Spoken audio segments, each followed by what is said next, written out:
بسم اللہ الرحمن الرحیم۔ السلام علیکم میرے پیارے ساتھیوں، پھول چینل میں تمام بہن اور بھائیوں کو خوش آمدید کہتی ہوں دعاؤں کے ساتھ۔ میرے پیارے ساتھیوں، آج ہم آپ کو بتائیں گے وہ غذا جس کا استعمال نہ کرنا گنجپن کا شکار بنا دیتا ہے۔ تو اگر وہ غذا آپ استعمال کریں گے تو آپ کے سروں پر بال اگیں گے اور آپ گنجپن کا شکار نہیں ہوں گے۔ روزانہ 50 سے 100 بال ٹوٹنا غیر معمولی نہیں بلکہ نارمل بات ہے، مگر جب یہ تعداد اس سے زیادہ ہو تو فکر مند ضرور ہونا چاہیے، خصوصاً مردوں کو جن میں گنجپن کے اثرات بہت تیزی سے نمایاں ہوتے ہیں۔ ایسی صورتحال میں لوگ مہنگے ترین شیمپو اور دیگر طریقوں کو آزماتے ہیں مگر سب سے اہم پہلو کو بھول جاتے ہیں اور وہ ہے غذا، یعنی اکثر بالوں کے تیزی سے گرنے کی وجہ غذائی انتخاب بھی ہوتا ہے۔ در حقیقت جینیاتی مسائل اور جلدی عوارض سے ہٹ کر جسم میں آئرن کی کمی بھی گنجپن کا باعث بن سکتی ہے۔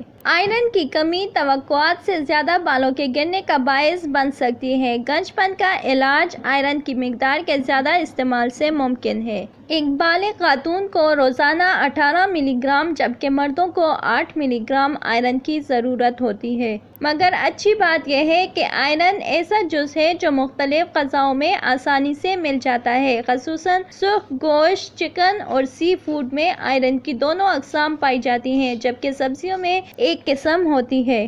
اگر لوگ اپنی غذاؤں کو سبزیوں تک محدود کر دیں یا گوشت میں بہت کم کھائیں تو ان میں گنجپن کا عمل تیز ہو جاتا ہے۔ مردوں کی غذا میں گوشت کا ہونا بہت ضروری ہے کیونکہ وہ صحت مند بالوں کے لیے ضروری اجزاء سے بھرپور ہوتا ہے۔ اگر آپ کو ہماری ویڈیو اچھی لگتی ہے تو لائک ضرور کیجیے گا، ہمارے چینل کو سبسکرائب کیجیے گا، بیل آئیکن کو ضرور پریس کیجیے گا تاکہ آنے والی انفارمیٹیو ویڈیو سب سے پہلے آپ تک پہنچے۔ شکریہ۔